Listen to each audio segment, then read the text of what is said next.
Ya, entonces damos comienzo a la clase de este día martes 18 de octubre. ¿Cuáles van a ser los objetivos de esta clase? Vamos a ver primero variantes de descenso gradiente estocástico.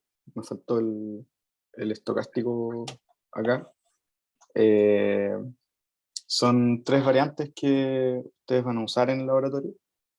Y si bien no vamos a demostrar ninguna convergencia como se hicimos en el caso de gradiente estocástico, sí vamos a comentar las motivaciones, la heurística que hay detrás de los tres algoritmos, que de todos modos son algoritmos que se ocupan, eh, tienen otras variaciones entre sí, o sea, hay, eh, como decía el profe, toda una fauna de estos algoritmos de descenso gradiente.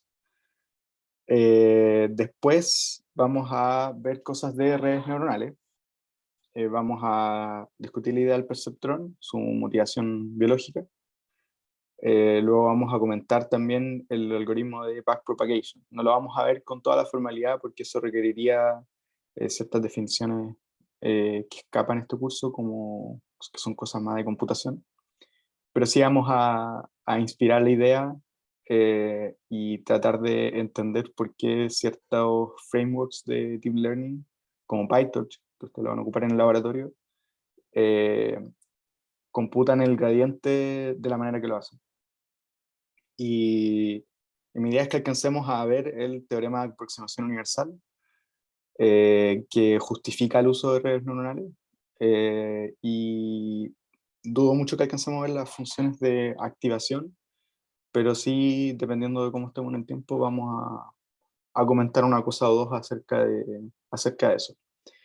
Eh, Mi idea es que esta clase no, ojalá que no dure 1 hora y media, eh, pero vamos a ir viendo. Me gustaría mucho que alcancemos a probar el teorema de aproximación universal. Creo que es un teorema muy bonito y que justifica este uso de redes neuronales, que parecería a rato estar como bien, eh, digamos, en el aire, cosas de ciencia de datos. A veces no nos preocupamos demasiado de su justificación teórica, pero en este caso hay una justificación teórica bien buena y que ocupa elementos de análisis funcional. Así que, eh, así que vamos a empezar con la parte de variantes. Y sí, Gonzalo, se va a subir la presentación. Eh, Estamos grabando la presentación, o sea, la clase, y se subirá después. Partimos entonces con eh, las variantes de descenso gradiente estocástico. Eh, Primero recordemos lo que teníamos con descenso gradiente estocástico normal. Normal, entre paréntesis, mini batch, porque recordemos que si bien el gradiente estocástico en su forma, gradiente estocástico en su forma determinista, nosotros tomamos acá todo el conjunto y tenemos la derivada, el gradiente de el conjunto de parámetros θ con respecto a todo el conjunto, ¿cierto? En descenso de gradiente estocástico, lo que vamos a tener es un solo punto aquí. Entonces vamos punto por punto haciendo pasos de descenso. Y lo que tenemos en el caso de mini batch es una cuestión entre medio, que sería un subconjunto de los datos de tamaño m, que es el tamaño del batch. Y en este caso vamos entonces con subconjuntos haciendo pasos de descenso, lo cual hace que, entre otras cosas, descienda la varianza, que es algo deseable, sobre todo cuando ya estamos en ciertos mínimos locales. Eso entonces, por un lado, descenso gradiente estocástico. Eh, Cuando estemos hablando de descenso gradiente estocástico en general, lo vamos a referir en todo caso a mini batch implícitamente. Y se han generado algunas variantes de estos algoritmos. Tenemos ciertos problemas que pueden ir sucediendo cuando estamos usando descenso gradiente estocástico. Y lo vamos a tratar de inspirar con un dibujo. Imagínense que tenemos dos mínimos locales. En general siempre vamos a hablar de mínimos locales porque un mínimo global no siempre es lo que nosotros deseamos con este tipo de algoritmos. Cuando tenemos problemas de ciencia de datos, no tenemos una confianza absoluta en los datos que estamos ocupando y asumimos que el conjunto de entrenamiento quizás no refleje 100% la realidad. Entonces un mínimo global no es algo que nosotros aspiremos realmente, pero sí queremos un buen mínimo local que sea capaz de generalizar a cualquier dato. Y en este caso lo probamos con un conjunto que llamamos conjunto test. Entonces acá imaginémonos un caso en el cual tenemos dos mínimos globales y tenemos una dirección de descenso, imaginemos que puede ser bastante grande, y llegamos a lo que podría considerarse un buen mínimo local. Ahora, porque el batch siguiente tiene cierta característica, puede ser que nosotros no salgamos de ese mínimo local, y puede ser que terminemos al final en otro mínimo local. Ahora, ese mínimo local es potencialmente peor de lo que nosotros queríamos. Y la idea es evitar ese problema. Entonces vamos a ver estas tres variantes, cómo lo hacen para tratar de evitar ese problema. Y de paso también ayudar a otras cosas. En el caso de Momentum, la inspiración de esto es que nosotros teníamos una dirección de descenso que era buena. Y después la dirección siguiente es, en este caso que es un dibujo, pero es prácticamente perpendicular a la dirección anterior. De cierto modo lo que pasó acá fue que nos desviamos, hicimos un viraje demasiado brusco con respecto a la dirección de descenso que ya teníamos. Entonces, la idea de Momentum, así con las manitos, es que nosotros queremos aprovechar el vuelito que ya teníamos. ¿Qué quiere decir esto? Que si nosotros teníamos una dirección de descenso que ya era bastante buena, entonces no nos gustaría cambiar tanto con respecto a esa dirección de descenso. Entonces, aquí lo que tenemos que imaginarnos es que nosotros vamos a tomar la dirección de descenso que ya habíamos usado y la vamos como a ponderar con la nueva dirección de descenso para obtener algo intermedio. Entonces, en realidad, en este caso de juguetes, nosotros, si es que utilizamos este vuelito, entonces la dirección de descenso va a cambiar ligeramente y va a hacer que no nos salgamos de esta zona que al final es el mínimo local, mejor que este otro mínimo local, ¿cierto? Entonces en este caso podemos imaginar eh, que en vez de hacer cosas así, esta cuestión se va a ir como estabilizando y no se va a salir de estos buenos mínimos locales que tenemos acá. Esa es la idea detrás, y también esta variante sirve cuando nosotros podemos imaginarnos en dos dimensiones, un mínimo que está en este punto de acá, al medio. Imagínense que esto es como una especie de taza. ¿Qué va pasando a veces? Que si tenemos ciertas irregularidades en este descenso, entonces lo que va a ir sucediendo es que el descenso hacia el mínimo va a ser así, potencialmente va a oscilar como demasiado hacia ese mínimo local, quizás va a llegar igual, pero si es que nosotros aprovechamos el vuelito de estas direcciones, entonces podemos, de cierto modo, regularizar este camino hacia el mínimo, podemos hacerlo en mucho menos pasos, justamente porque nosotros vamos aprovechando el vuelito, o sea, el momentum de las direcciones que ya tenemos antes. Esa es la heurística detrás de este algoritmo. ¿Y cómo lo hacemos para que esto funcione? Le vamos a agregar un término a esto.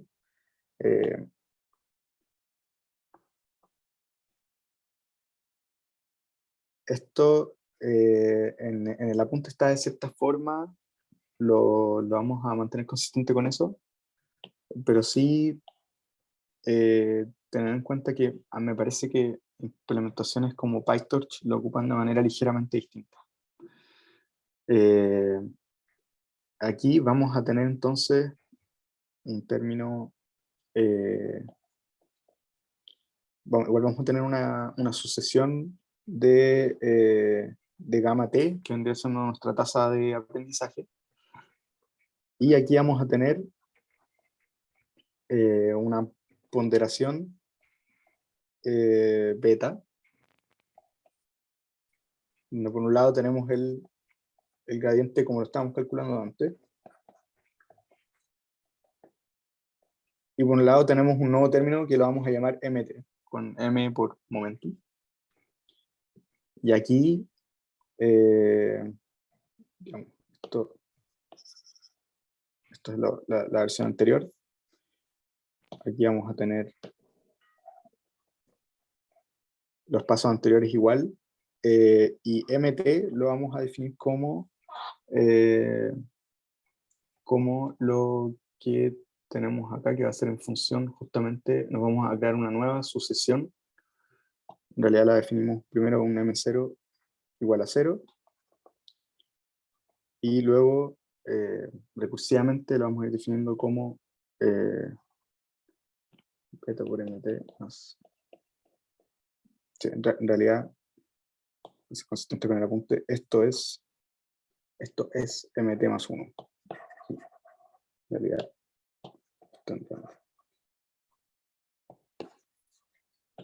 eso.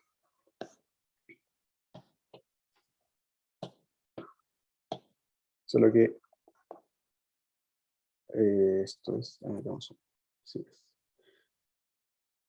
sea, aquí, en realidad, por lo que estamos multiplicando por el learning rate, en este caso va a ser todo esto. Y entonces el beta al final va a ser el parámetro que va controlando qué tanto momentum le estamos dando a las direcciones. O sea, qué tanto confiamos en el momentum que teníamos antes. Y como les comentaba, en bibliotecas como PyTorch, esto es ligeramente distinto. En este caso van a tener un parámetro que se llama momentum en la clase de descenso de gradiente estocástico. ¿Ya? O sea, no es que este algoritmo sea considerado como un algoritmo distinto, sino que se considera dentro de descenso de gradiente estocástico, y le agregamos un parámetro que va ponderando justamente este mt que viene representando las direcciones anteriores. Así que eso por un lado, la idea detrás de Momentum. Ahora vamos a ver otra variante que se llama AdaGrad. Camilo, disculpa. ¿Sí? En la ecuación anterior, el MT debe ser MT más 1, ¿cierto? Sí. Sí, vale, gracias. Sí, sí. Aquí me parece que en el laboratorio van a tener, van a poder ir variando por un lado el beta y por un lado el gamma, que me parece que está escrito como eta para efectos de laboratorio. Entonces la idea es ir jugando también con esos dos parámetros juntos para ver cuál es el efecto que tiene esta variante de descenso de gradiente estocástico. Vamos ahora con AdaGrad. AdaGrad es la idea acá, en realidad ADA es por Adaptive y Grad por gradiente. Y en este caso nosotros vamos a ir adaptando el paso en función de lo que vaya pasando en el entrenamiento. Ahora, ¿de qué manera lo logra AdaGrad? Bueno, vamos a copiar esta figurita. En este caso, no nos vamos a meter con las direcciones realmente de descenso, como lo hacía Momentum. Sí vamos a ir adaptando las magnitudes. O sea, nuevamente partimos desde la premisa que si nosotros tenemos una gran dirección de descenso, entonces probablemente estamos llegando a un buen mínimo local. En este caso, veníamos de una pendiente más o menos pronunciada, llegamos a una zona que es un buen mínimo local, entonces el razonamiento que hace este algoritmo detrás es que dice, bueno, si es que hubieron buenos pasos anteriormente, entonces si seguimos dando pasos muy largos, quizás nos vayamos a salir de buenos mínimos locales. ¿Qué es lo que pasa en este dibujito? O sea, hicimos un paso grande, hicimos otro paso quizás un poco menos grande, pero igual suficientemente grande para salirnos de una buena zona, y ahí perdimos, o sea, de la manera en que los descensos, como en la mayoría de las soluciones que vamos a ocupar, van a ir descendiendo, no sé, que ocupemos un learning rate constante, entonces esto va a ir, en este caso, descendiendo, y no nos va a permitir salir de mínimos locales que no sean buenos hacia mínimos locales interesantes. Entonces, aquí la idea es acortar este paso potencialmente malo, cosa de que nos vayamos quedando dentro de esta zona que es un buen mínimo local. Entonces, ¿cómo ponderamos nosotros el learning rate para que no nos salgamos de buenos mínimos? Y AdaGrad logra esto agregando un término que depende de los gradientes que hemos ocupado hasta entonces. Entonces, aquí vamos a copiar esto de nuevo y vamos a ponderar este gamma t por. Entonces aquí vamos a agregar un término que va a ser la raíz de pt más epsilon, y este bt va a ser la suma de la magnitud de los gradientes que hemos ocupado.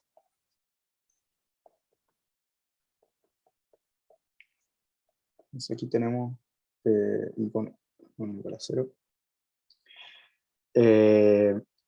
Entonces, yo me percaté en todo caso en el apunte hay una cierta imprecisión, así como tal, esta variante logra justamente que no nos salgamos de buenos mínimos locales en algunos casos, porque si dimos un gran paso, entonces el paso siguiente necesariamente va a ser más pequeño.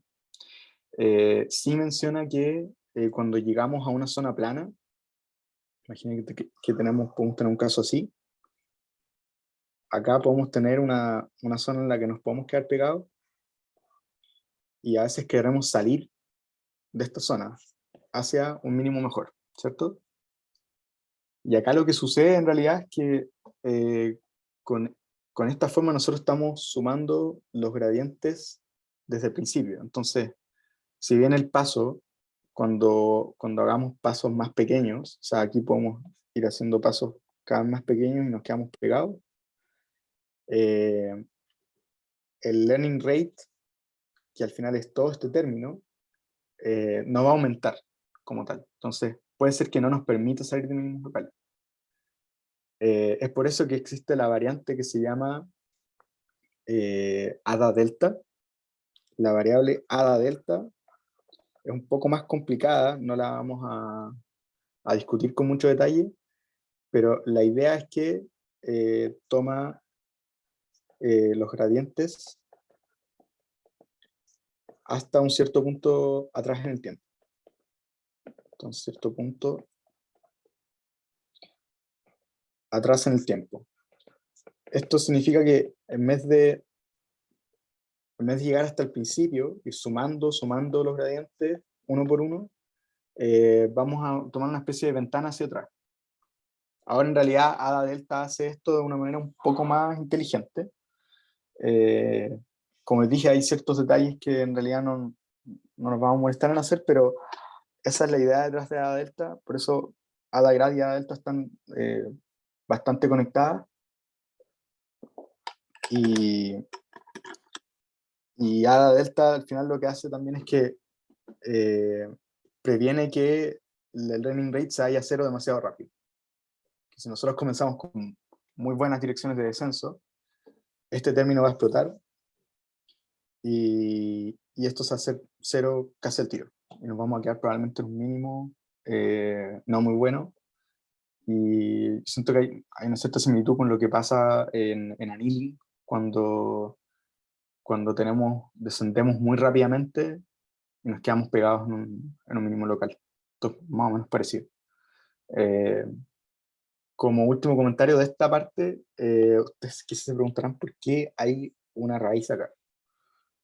Porque con el afán de que nosotros vayamos haciendo descender este término, basta que esta cuestión sea proporcional de algún modo a la magnitud de los gradientes.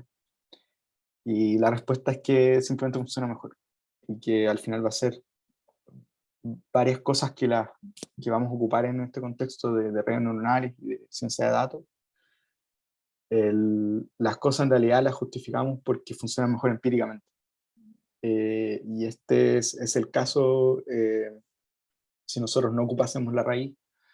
Eh, Igual es intuitivo, este término quizás explotaría demasiado rápido, eh, pero con la raíz funciona bastante mejor. Eh, Así que Disculpa, esto con esto, sí, ¿y ese epsilon? ese epsilon sí es un parámetro que es para que no se vaya a cero, me parece, para que no sea cero al principio. Ah, ya, Pero pero no tiene mucha ciencia cómo se escoge. me parece que no. O sea, en Ya. realidad no es lo que más nos preocupamos. O sea, cuando estamos haciendo una búsqueda de parámetros óptimos, en general nos preocupamos del gamma. Acá me parece que, bueno, en realidad, me parece que acá lo llamamos C en el laboratorio. Y, y si ustedes hacen la parte opcional del laboratorio de esa pregunta, la idea es también ir como explorando qué parámetro bueno para C también hay. Eh, la idea es hacer una búsqueda de grilla eh, para ver entre C y gamma cuáles son la mejor combinación. Eh, pero claro, yo diría a priori nosotros podemos ir cambiando muchas cosas ya con el gamma. Eh, Mencionar que esta variante sí está implementada por sí sola en bibliotecas como PyTorch. En PyTorch ustedes van a tener por un lado una clase de descenso de evento estocástico, que se llama SGD me parece. Y van a también tener una clase ADA-Grad. Y ADA Delta me parece que también está implementada por separado, porque tiene una fórmula suficientemente distinta que ADA-Grad. Eh, Así que también se definen de manera similar, pero son considerados optimizadores distintos, a diferencia de Momentum, que se considera como un parámetro dentro de la clase de descenso de gradiente estocástico. Eso para estas dos variantes, y vamos a ver una tercera variante, que es una variante que se ocupa igual menos en el contexto de las redes neuronales, al menos. Eh, en general, las bibliotecas de Machine Learning y Deep Learning no la tienen implementada. Esta la llamamos Langeron Dynamics y viene siendo una variante estocástica. Eh, Recordar que nosotros llamamos descenso de gradiente estocástico a esto porque nosotros elegimos los números al azar, entre comillas. Hay una pseudo aleatoriedad al respecto. Me preguntaban justamente por correo eso. Nosotros, si si escogemos una permutación de puntos para ir recorriendo este espacio de soluciones, al final, si hacemos una combinación distinta en cuanto al orden de los puntos, vamos a obtener probablemente mínimos distintos. Pero esto es pseudo aleatoriedad en el sentido que nosotros en general vamos a tener un dataset fijo, finito, y entonces nosotros podemos suponer que nuestro dataset es suficientemente grande para que aproxime un comportamiento como al infinito, que es la manera en la cual nosotros probamos en todo caso el descenso de gradiente estocástico, la convergencia. Tenemos una convergencia en esperanza, básicamente. En este caso, vamos a tener una estocasticidad más explícita. No es que no sea estocástico el descenso de gradiente estocástico, pero sí lo interesante de esta variante es que vamos a tener un término estocástico bien firme dentro de la ecuación.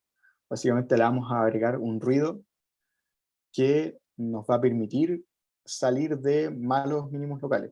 En este caso, imagínense que nuestro algoritmo hizo esto, quedamos en un mínimo local, y gracias a cierta aleatoriedad nos gustaría quizás salir de este mínimo local. Y esto, como les comenté, lo vamos a lograr con agregando un término de ruido. Mencionar que en el apunte está mal escrito esta expresión. Vamos a tener una sucesión beta t, en este caso, y una normal multivariada, centrada en cero, esto es importante, y donde D aquí va a ser la dimensionalidad del conjunto de parámetros. O sea, la cantidad de parámetros que tiene nuestro modelo, básicamente. De θ. Entonces, ¿qué es lo que está haciendo esto? Aquí el error del apunte es que acá esto dice que distribuye normal, y esto es simplemente una sucesión. O sea, una sucesión que puede ser un término constante beta, o puede ser también una sucesión que va tendiendo a cero. Pero este término no es aleatorio, lo aleatorio es esto. O sea, nosotros tenemos que pensar que podemos escribirlo de otra forma, podemos escribirlo como beta chi, donde con un chi que distribuye normal 0, y d.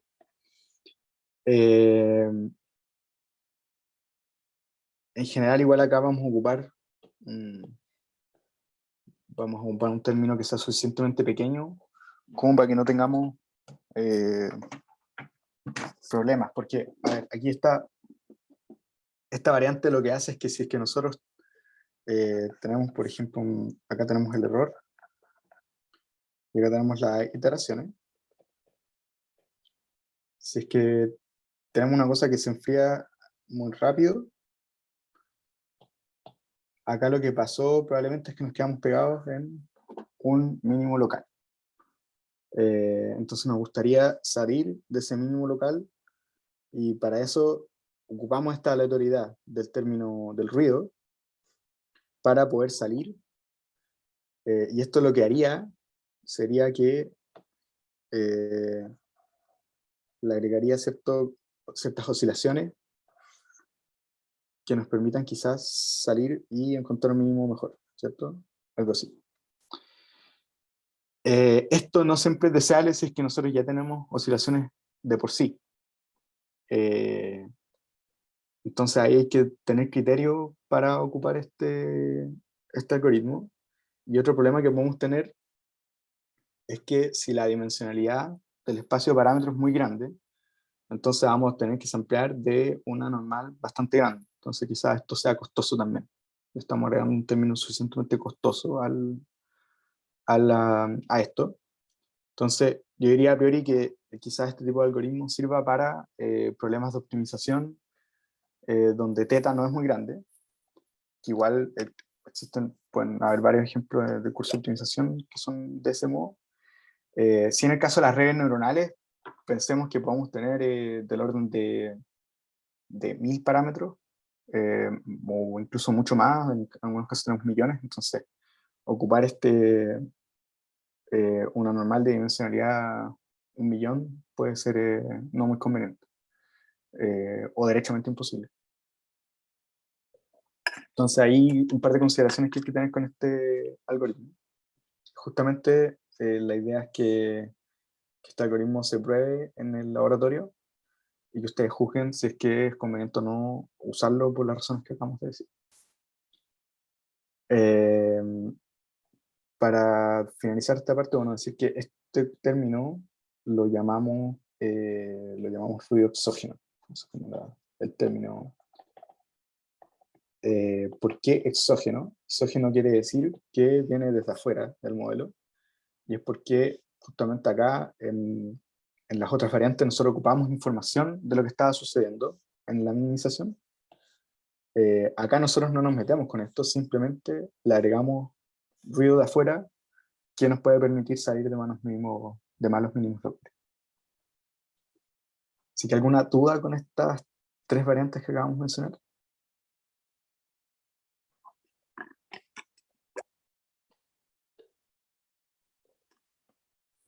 Si no hay Camilo, dudas. Sí, sí.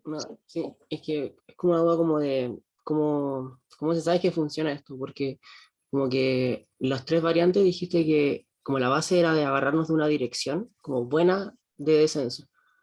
¿Cómo sabemos que la dirección que estamos tomando como es buena? Como si es que esa dirección en verdad era mala, como subir hacia un mínimo local, ¿igual funciona? Sí, buena pregunta. En realidad, como lo estamos planteando acá, son más bien heurísticas. Me parece que estas variantes puede ser que tengan justificación teórica, la verdad que yo no lo he revisado, si es que tenemos como resultado de convergencia. Eh, Dicho eso, nosotros acá como la idea detrás es que si nosotros tenemos una gran dirección de descenso, entonces eh, dar un paso largo hacia abajo es como un buen signo de que estamos descendiendo bastante. En general, cuando tenemos como mínimos locales, no tenemos una gran pendiente para llegar a ese mínimo local. Pero eso va a depender mucho de como la geometría del problema. O sea, al final vamos a tener una gama de problemas en los cuales sea muy difícil justamente jugar dónde tenemos un buen mínimo local y dónde tenemos un mal mínimo local. Eh, sí, la idea de estos algoritmos es que si, si nosotros llegamos a un buen lugar, no nos salgamos de ese buen lugar, o bien que lleguemos más rápido a ese buen lugar. Eso es como la idea, por lo menos, de estas dos variantes que se ocupan harto en redes neuronales. O sea, eh, pero todo, inclusive descenso de gradiente estocástico en su forma normal, eh, no tenemos garantía de que lo que estamos haciendo es un buen mínimo local. Sí tenemos garantías de que sea un mínimo local, por lo menos. Eh, pero al final, por eso la cuestión de buscar parámetros en esto es bastante importante eh, porque justamente si es que probamos solamente una corrida de este algoritmo, nos casamos con lo que haya, probablemente nos estamos perdiendo buenos mínimos locales que salen de simplemente hacer cosas distintas. eh, y es por eso que lo que se suele hacer en este contexto de ciencia de datos es búsqueda de grilla, que se llama. Justamente vamos variando estos parámetros para ver qué combinación es más apropiada y al final lo que siempre vamos a jugar por el error de test.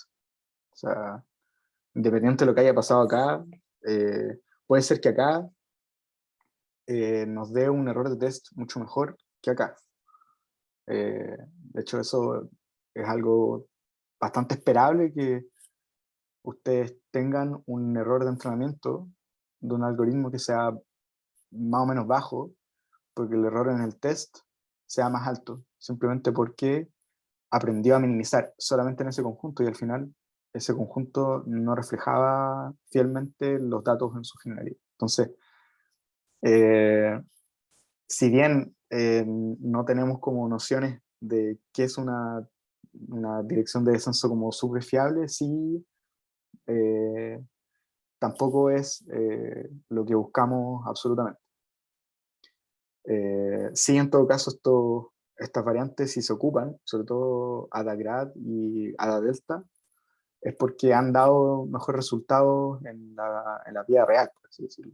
O sea, acá en contextos donde hay redes neuronales muy profundas, han mostrado buenos resultados. Hay algoritmos que son algoritmos emblema en ciencia de datos, en procesamiento de imagen, en procesamiento de texto, que han ocupado estas variantes.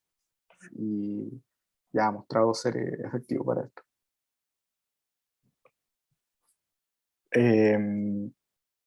Si hay más preguntas de esta parte, vamos a continuar con la parte de redes neuronales, que de todos modos está bastante ligada a lo que acabamos de ver. O sea, justamente si estos algoritmos están implementados en frameworks de aprendizaje profundo es porque han tenido buenos resultados para esto. Pero en esta parte vamos a tratar de motivar por qué estamos ocupando en absoluto las redes neuronales. O sea, aquí tenemos, por ahora está un poco en el aire, nosotros tenemos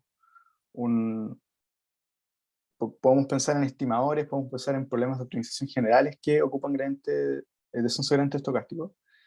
Pero si hay una aplicación en la cual el descenso de gradiente estocástico ha tenido realmente un impacto grande, ha sido en las redes neuronales. Las redes neuronales es una cuestión que data de hace bastantes años y estuvo en pausa su desarrollo durante mucho tiempo, en parte porque no estaba el poder de cómputo necesario y en parte porque también se perdió un poco la fe en las redes neuronales. Y vamos a ver por qué. Para entender las redes neuronales en general, vamos a hablar del perceptrón, que es como la noción más básica que tenemos de red neuronal. Nosotros acá tenemos una motivación biológica. Nos podemos imaginar una neurona, literalmente. Ahora voy a hacer una explicación bien con las manitos porque no es mi área esto, pero nosotros imagínense que acá tenemos conexiones a través de estas dendritas de la neurona. Entonces, aquí hay información viniendo de potencialmente otras neuronas y estas son señales eléctricas, pero a priori esta neurona está apagada. Y tiene que recibir suficiente estímulo para que la neurona como tal se active. Entonces, esto lo podemos modelar. Nosotros vamos a sumar de cierta forma los inputs. Estos inputs que están en azul, nosotros tenemos los inputs que llegan a esta neurona. Y acá vamos a aplicar un escalón. Si nosotros tenemos que el input es más que un cierto valor, que nos podemos imaginar que va a ser 0, entonces esta neurona se va a activar y va a como pasar información hacia acá, hasta el terminal de la neurona, y por ende se va a ir conectando con otras neuronas. Es que el proceso que se llama sinapsis. Ahora, insisto, esto es muy con las manos, pero esta es como la motivación de definir las redes neuronales. O sea, acá nosotros queremos de cierto modo emular las conexiones del cerebro humano o del cerebro de cualquier animal, justamente sumando inputs y pasando información cuando haya suficiente información para pasar. Entonces el perceptrón como tal lo vamos a definir así. Tenemos que nuestro estimador va a ser y de x, donde x es el input, y acá vamos a tener teta, pero teta no va a ser otra cosa que, en este caso, unos pesos y un bias.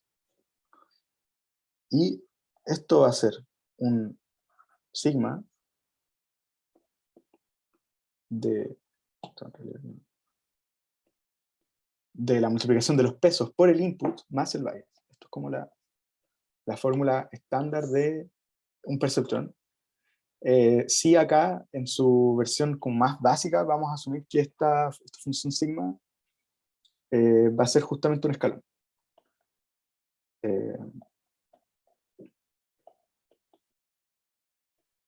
Ahora, esto, si bien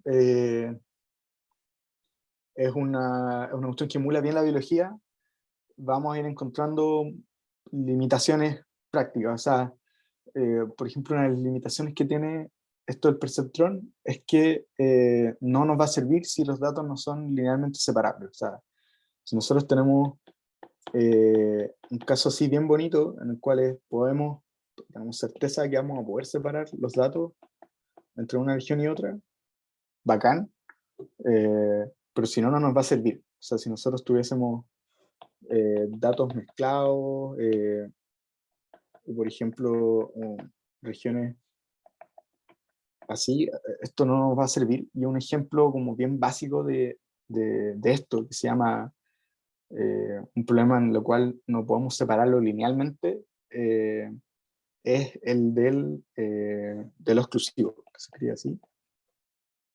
En el exclusivo tenemos simplemente una afirmación, tenemos otra afirmación, y vamos a decir sí, si una de las dos es correcta, si ambas son correctas o si ambas son falsas, no aceptamos.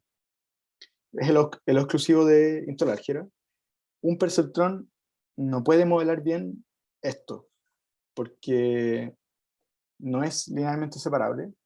¿Y por qué muestro este ejemplo? Porque es como el ejemplo histórico de por qué las redes neuronales fueron rechazadas en su momento.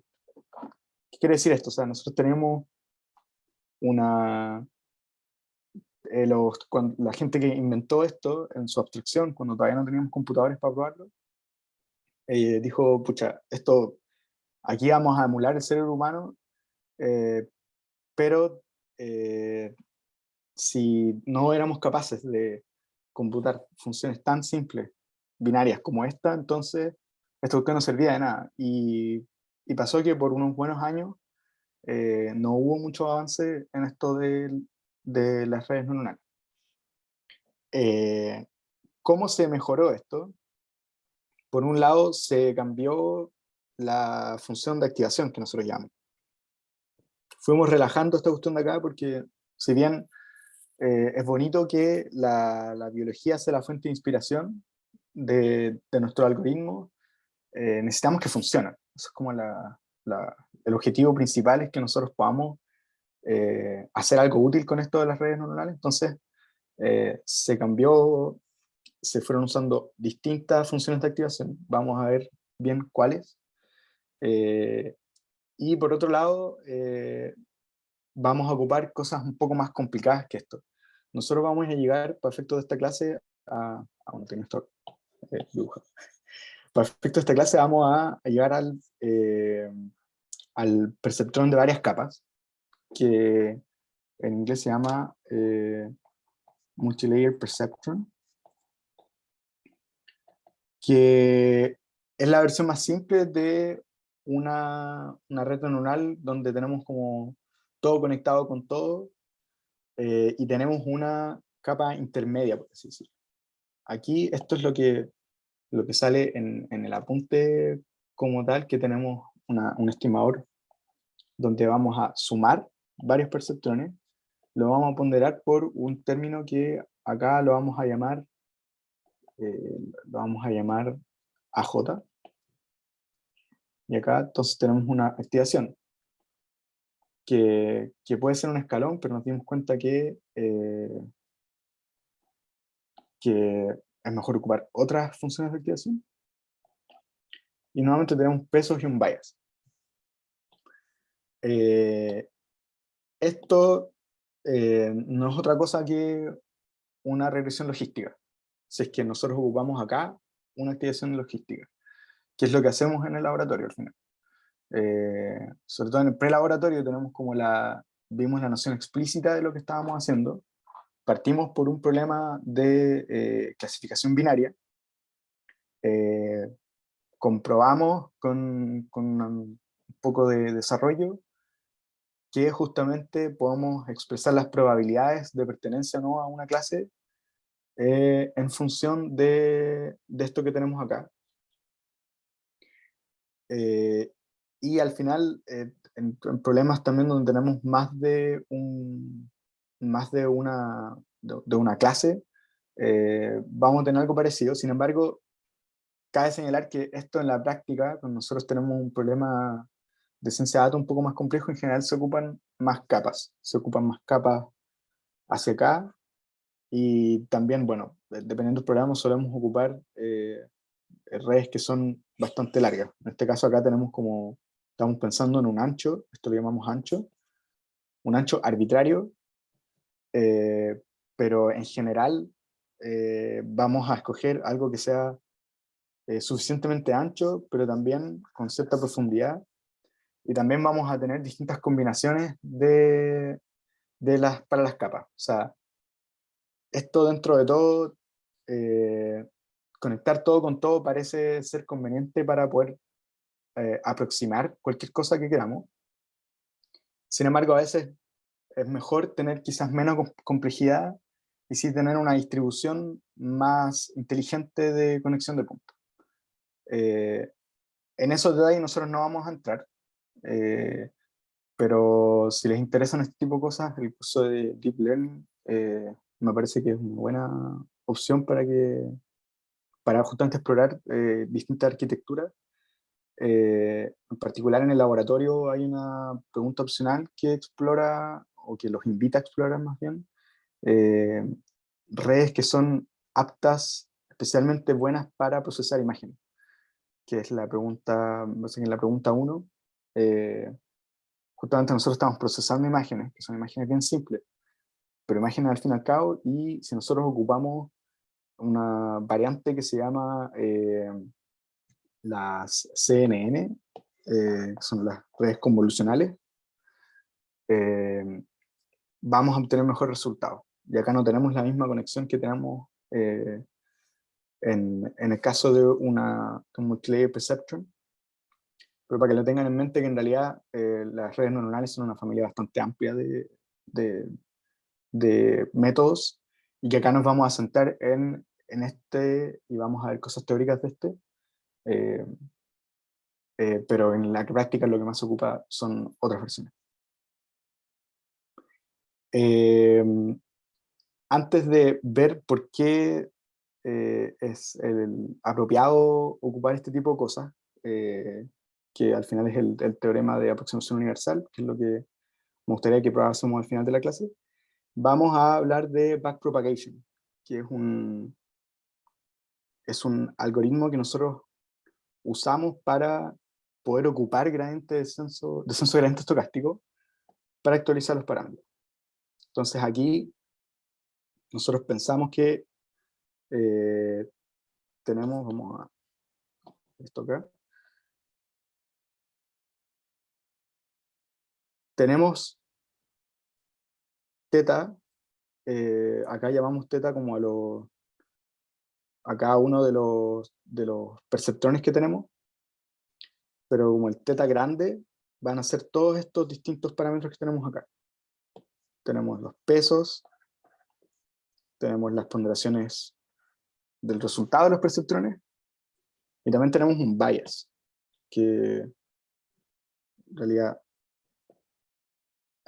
para efectos de este dibujo como que lo representamos por teta de 1 hasta n, pero en realidad aquí tenemos los pesos, tenemos bias, y tenemos A para cada uno de los perceptrones que aparece acá, que tenemos n perceptrones, ¿cierto? Entonces, ya tenemos como de manera explícita cuál es la expresión que nosotros queremos optimizar.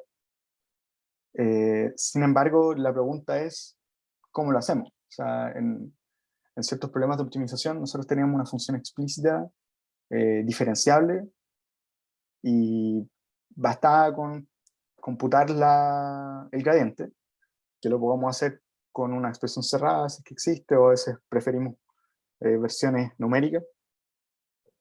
Acá nosotros tenemos hartos parámetros potencialmente.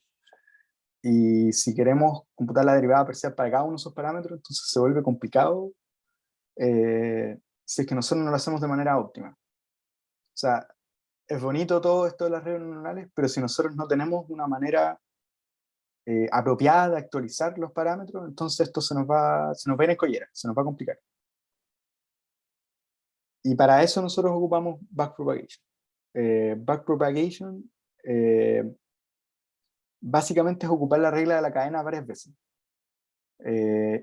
Y para ver que esto tiene sentido, tratemos de simplemente hacerlo a mano. Vamos a hacer la mano para algún parámetro, para graficar que estamos ocupando una y otra vez la regla de la cadena. Entonces, imagínense que nosotros queremos computar entonces este gradiente.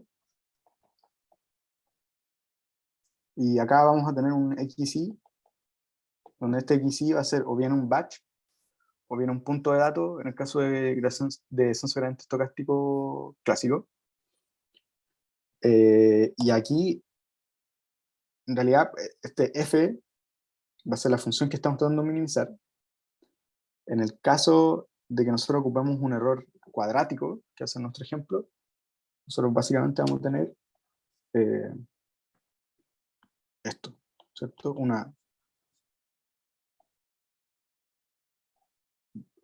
Aquí nos vamos a generar un punto de datos, solamente un puntito de datos. Tenemos entonces que esto va a ser el igorro, va a ser nuestro estimador, que sigue la expresión de acá arriba, ¿cierto? La expresión que tenemos acá. Y vamos a tener una etiqueta. Esta etiqueta va a ser el valor real de nuestros datos. Entonces nosotros vamos a tener un dataset, probablemente. En el dataset vamos a tener varios puntos de datos XY con etiqueta II, que es lo que estamos tratando de predecir. Y hacemos esa predicción a través del estimador. Y el error que vamos a considerar para ver si lo estamos haciendo bien o mal va a ser este error cuadrático. Y para actualizar entonces los pesos y el bias y los A de tal estimador, lo hacemos con el gradiente que tenemos acá, ¿ya?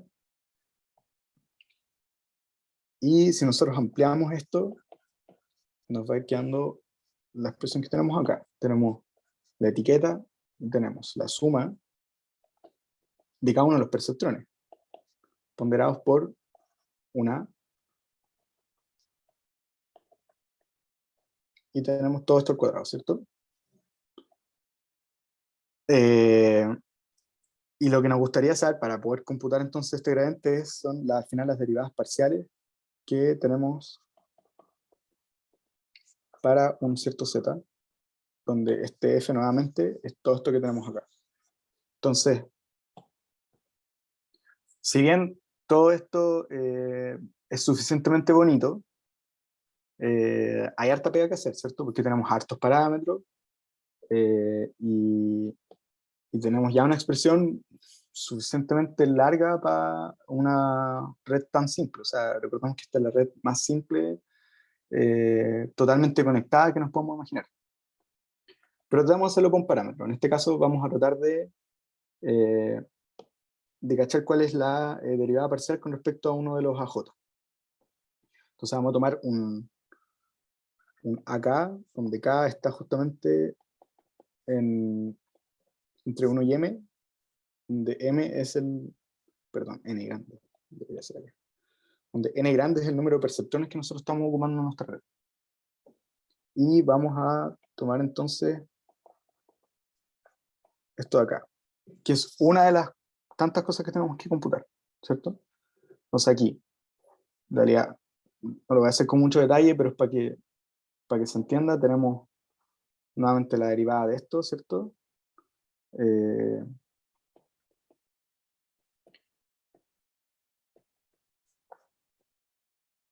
Aquí vamos a computar la derivada de lo que está acá y multiplicar por la derivada de lo de adentro, ¿cierto? Que es básicamente regla de la cadena. O sea, la primera vez que aparece la regla de la cadena. Y acá podemos ir expandiendo este término acá.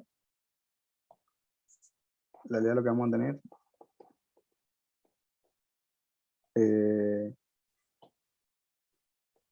de esto, parece que esto es un, sí, esto es un nunca.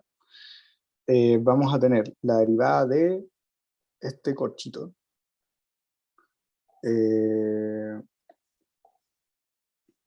Me salté un paso en todo caso, que es que tenemos la derivada de la constante que se va. O sea, aquí tenemos que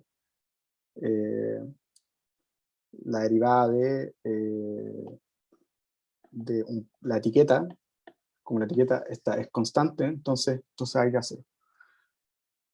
Y podemos seguir expandiendo. En todo caso, acá ya llegamos a un punto en el cual ya cachamos lo que va a ser la derivada de esto, porque tenemos simplemente una suma. Entonces en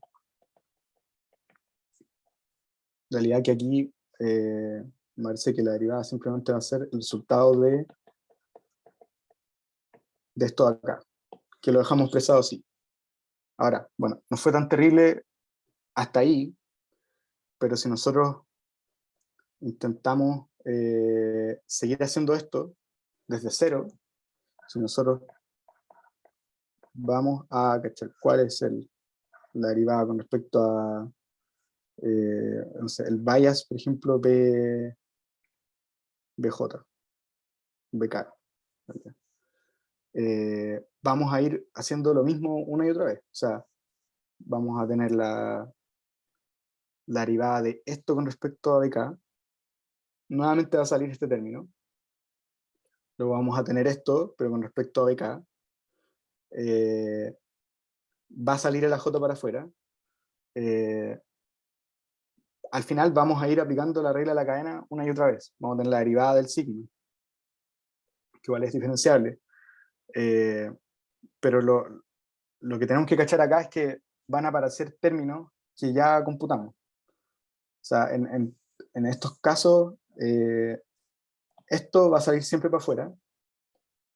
Y esto no fue otra cosa que aplicar regla de la cadena. Entonces, si nosotros tuviésemos guardado esta información, de que como el primer paso de aplicar la regla de la cadena para computar la derivada parcial de algo que está en esta expresión de acá adentro, nosotros tuviésemos guardado eso, entonces se nos haría más fácil la vida. Y una manera de plantear eso es teniendo como términos de variables auxiliares, por así decirlo. En el apunte está hecho con un poco más de detalle. Podemos decir, por ejemplo, ya, vamos a definir ZI como esto, ¿cierto? Que el término que siempre aparecía afuera. Vamos a decir, bueno, UIJ va a ser AJ por sigma, en realidad, el perceptrón, ¿cierto? Podemos definir otro término. Y si hacemos las derivadas parciales con respecto a esto, se nos facilita bastante el cálculo. Eso si lo hiciésemos a mano. Ahora, ¿qué pasa en la práctica? Nosotros queremos que esto lo haga un computador automáticamente. Entonces lo que hacen los frameworks de Deep Learning es que van guardando la información con algo que se llama un grafo de cálculo. Que no vamos a entrar en detalles acá porque no vale la pena, pero de cierto modo aprovechamos la estructura que tenemos acá. Nosotros vamos definiendo los parámetros y los definimos como un objeto, por ejemplo, los definimos como un objeto que tiene también asociada los cálculos que tiene. En PyTorch nosotros vamos a ver una cuestión que se llama como grad igual algo. Aquí va a decir una expresión como un objeto que tiene asociado. Y lo que está haciendo esto que es que está guardando cada operación que está realizando. Entonces, imagínense que nosotros queremos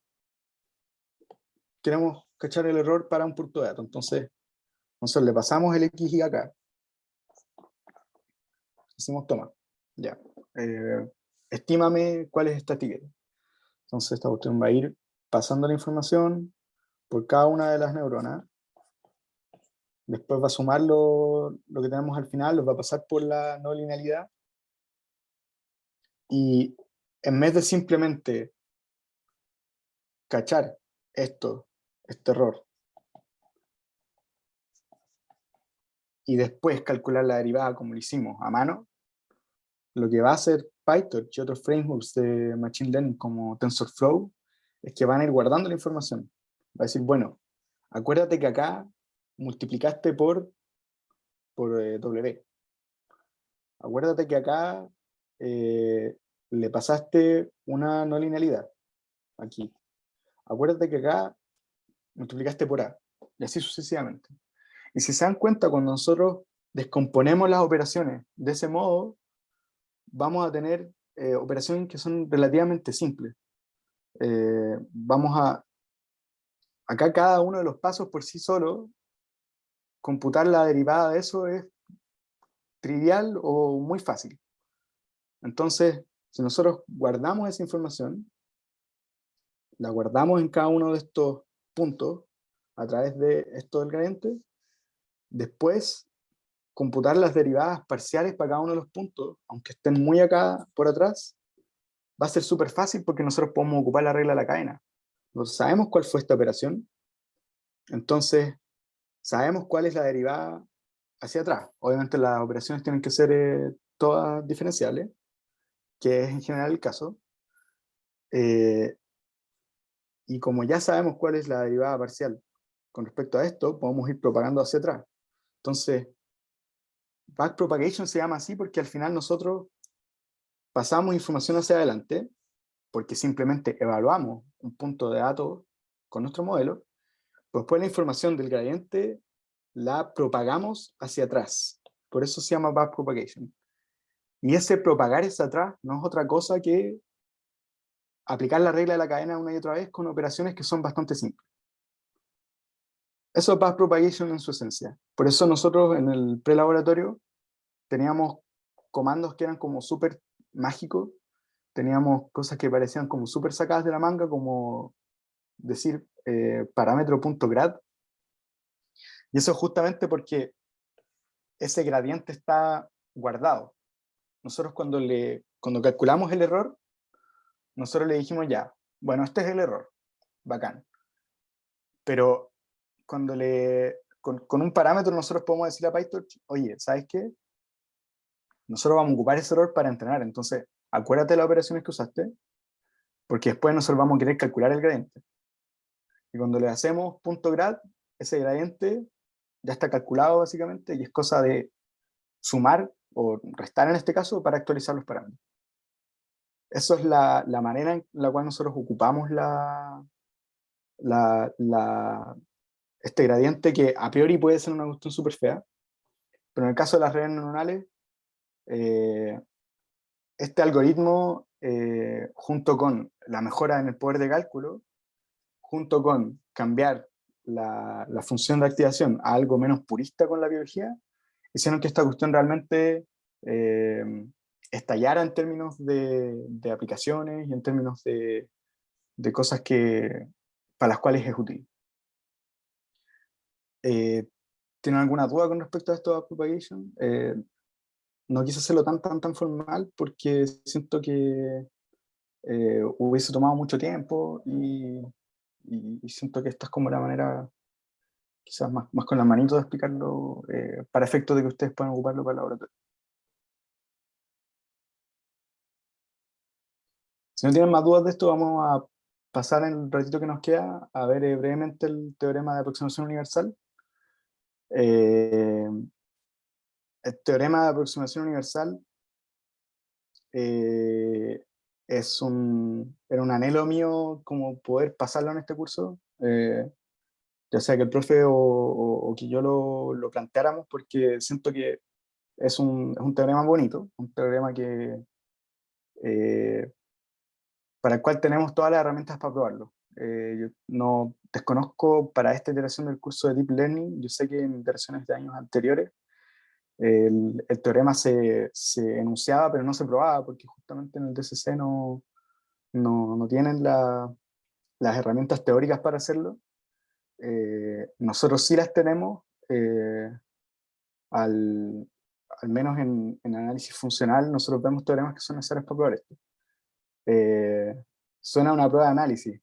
Puede ser, yo creo que esto podría ser una pregunta de análisis funcional y no creo ni siquiera que sería la más difícil. O sea, aquí nosotros ocupamos teoremas que son como emblemas de análisis funcional, ahora análisis normal. Bueno, no sé qué vieron con Claudio Muñoz, pero son cosas que al final nosotros estamos ocupando herramientas para aproximar. La idea es probar que el conjunto de funciones que podemos expresar como suma de perceptrones es denso en el espacio de las funciones continuas de 0 a 1. Pero antes de eso, vamos a hablar de un lema que es como el gran resultado que nos permite probar el teorema de aproximación universal. No lo vamos a probar porque sería muy largo. Tampoco está en el apunte porque incluso para el apunte es algo técnico. Pero es una cuestión de medida que nos dice que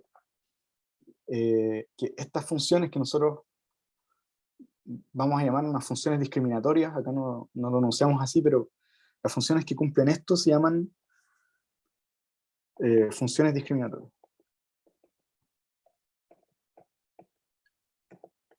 Y nosotros lo que queremos probar es que, para poder probar el teorema de aproximación universal, es que una activación sigmoide, que es una función como de este modo, esto es como la forma que tenemos, en general tiende a... Es una función que suele estar acotada, que va a ser el tipo de activación que nosotros vamos a ocupar para nuestras redes neuronales. Recuerden que nosotros teníamos al principio teníamos un escalón para la versión biológica, ¿ya? Pero el escalón tiene ciertos problemas. En particular, no es derivable en cero, que en realidad podemos hacer un truco para deshacernos de eso, pero además no es continua. Y para efectos de la aproximación universal necesitamos que sea continua. O bien que se parezca bastante a una función continua. Hay ciertas extensiones de esto que nos permiten ocupar otro tipo de funciones. Pero en general vamos a asumir que es continua. Y el lema sirve para una función sigmoide medible y acotada. Y entonces, ¿qué es lo que nos dice el lema? Que una función sigmoide medible y acotada va a ser una función discriminatoria. Y quiere decir que va a cumplir esto que tenemos acá. O sea, que si la integral de esta función en 0,1 a la n, que es el dominio de todas estas cosas que vamos a estar hablando, es 0, entonces la medida en cuestión es 0. Y con esto vamos a tratar de probar el teorema de aproximación universal. ¿Ya? Lo vamos a tratar de hacer rapidito, van a haber un par de goles y sobre todo van a haber un par de cañonazos de análisis funcional que son las cosas que nos permiten probar esto.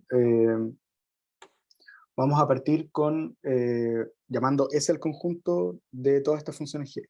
Entonces, S sea S el conjunto de funciones de la forma G de X. Que no lo voy a escribir de nuevo, lo que está acá. Y para poder aproximar cualquier función con este tipo de funciones, que son sumas ponderadas de perceptrones, nosotros lo que queremos en el fondo saber es que este conjunto S, nosotros queremos demostrar que este conjunto S es denso en las funciones continuas en 0, 1, ¿cierto?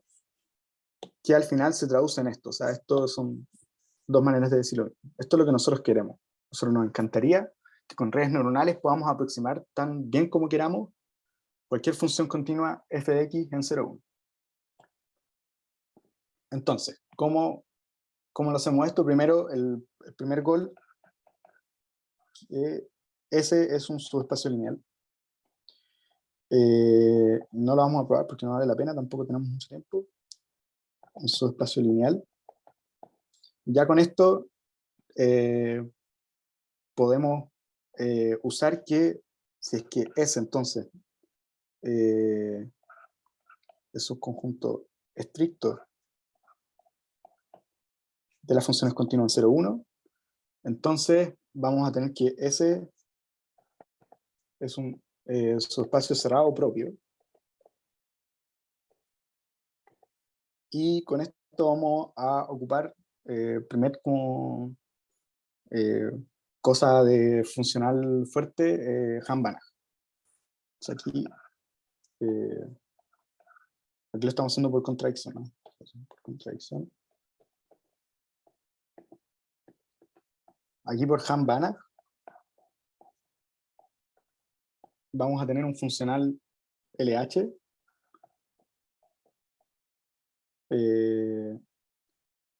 que está definido entonces en las continuas y que se anula en este subespacio cerrado, este funcional. En S barra se anula, pero el funcional no es definido en 0. O sea, aquí, bueno, no nos vamos a poner con detalles demasiado finos. Ocupamos en todo caso que ya sabemos que el conjunto S son funciones continuas. Aquí tenemos composición de cosas continuas, ponderación de cosas continuas. Entonces ya sabemos que es un subespacio de las continuas. Y como es un subespacio lineal, ya sabemos que va a ser un subespacio cerrado propio si es que tenemos esto. Entonces por eso podemos ocupar Hahn-Banach. Y aquí, bueno, el otro como bloque fuerte de funcional, el otro cañón es representación de Ricci. Vamos a poder representar este funcional por Ricci. Podemos escribir lo siguiente. Podemos representar este funcional como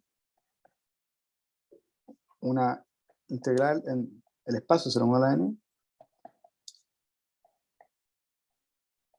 de hx con respecto a una medida mu. Insisto aquí, si es que ustedes no, digamos, no han pasado esta parte de análisis funcional o si no lo han visto en análisis, no, sigamos para adelante nomás. En todo caso, esto es, bueno, el representación de Ricci, esto lo tenemos para todo H. Y para todo H en las continuas. Y acá, en particular, lo tenemos para,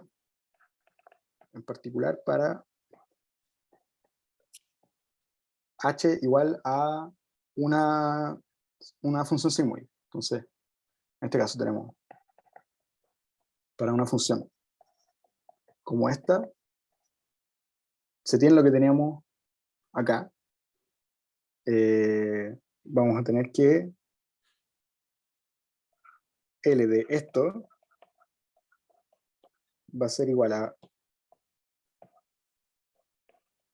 la integral, entonces, de esto que tenemos acá. Aquí me equivoqué con esto, no está bien. Pero nosotros habíamos hecho esta suposición, teníamos que el funcional evaluado en la cerradura de S va a ser 0. Entonces este integral también va a ser 0. Por esto de acá. ¿Qué es lo que tenemos acá? Acá podemos ocupar el lema. Eso es como el gran truquito. Entonces, vamos a seguir acá abajo. Por el lema, como tenemos esto, necesariamente la medida es 0, y con esto todo el funcional es 0. Contradicción. Contradicción porque nosotros asumimos que el funcional no era 0 en todos lados, era solamente 0 en esta cerradura, y por lo tanto tenemos que esta cerradura era todo lo que queríamos, que era el espacio de funciones continuas 0, 1. Y tada. Eso es el teorema de aproximación universal. Encuentro que tenemos o vamos a tener, cuando pasemos a análisis funcional, todas las herramientas para probar este teorema. Es bonito. Sí, aquí, ¿cuáles son los... ¿Por qué el mundo no es perfecto, digamos? Aquí, este n es un n arbitrariamente largo. Este teorema, nosotros en el contexto de redes neuronales, de teoría de redes neuronales, lo llamamos el teorema de aproximación universal para ancho arbitrario. O sea que acá este n puede ser arbitrariamente grande y puede ser que no sea factible tener un n tan grande. ¿Qué otra cosa no buena tenemos? Es que no siempre las funciones que queremos aproximar van a ser continuas. O sea, a veces podemos tener funciones muy, muy feas que van a representar nuestros datos. Entonces, nosotros tenemos que, primero, tener una cota razonable para este n, y tenemos que aceptar que a veces las funciones que queremos aproximar van a ser difíciles de encontrar. Entonces, eso es como los problemas que van a ir surgiendo. Hay otras versiones de este teorema. Hay una versión donde tenemos varias capas, ¿no? Que se empieza a poner pesada la notación, pero la idea en general es la misma. O sea, nosotros probamos densidad en el conjunto de las funciones en nuestro espacio de interés, que en general va a ser 0, 1 a la n. Y como corolario de esto, que no lo vamos a probar, lo vamos a mencionar nomás, tenemos que, si nosotros quisiésemos aplicar esto para clasificar, imagínense que tenemos un espacio así, y lo particionamos, decimos, bueno, tenemos aquí 1, 2, 3, 4, 5, una partición de un espacio. Esa partición nosotros lo llamamos podemos definir una función f de x igual a j, donde j es como el miembro de la partición que tenemos. Esto es un clasificador, básicamente. Nosotros queríamos saber a qué punto, nosotros tenemos un punto x, a qué parte de la partición pertenece, ¿cierto? Eso no es una función continua, pero con cosas de medida, esto está en el apunte probado, ocupa el teorema de Liuzin, que creo que lo vimos en medida. Nosotros aproximamos básicamente, ocupamos que estas cuestiones son casi continuas, o sea, son como continuas en todos lados menos un conjunto de medida 0, y con eso después ocupamos en la aproximación universal y tenemos que nuestro clasificador sigue cumpliendo esto, que es que se acerca suficientemente a la función de interés, que en este caso es un clasificador, con un error arbitrariamente chico. Si les interesa, esto está en el apunte, y si les interesa la bibliografía del apunte, está el paper del cual yo saqué estas cosas, ¿no? que tiene más detalles, prueban el lema y cosas así. Yo creo que lo vamos a dejar hasta acá. Quizás mencionar nomás que en la práctica nosotros no ocupamos una función sigmoide como activación. Nosotros probamos la aproximación universal para una función sigmoide, que es de este estilo.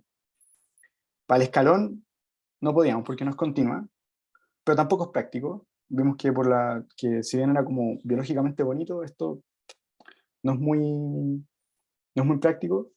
En general ocupamos esto, que se llama ReLU, que es Rectifier Linear Unit.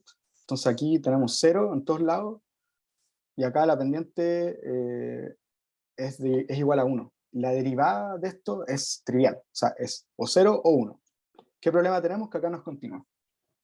O sea, perdón, no es derivable. Necesitamos que sea diferencial en este punto. Y acá la matemática se da un poco la espalda, nosotros acá decimos, bueno, filo. Digamos que la derivada de esto es 0. O sea, no nos compliquemos. Y es súper práctica esto porque nos permite que los gradientes no salgan a 0. Cuando los gradientes salen a 0, no aprendemos nada, básicamente. Que lo que vimos un poco con el learning rate, pasa con el gradiente mismo. Sobre todo esto es un problema cuando tenemos redes muy profundas.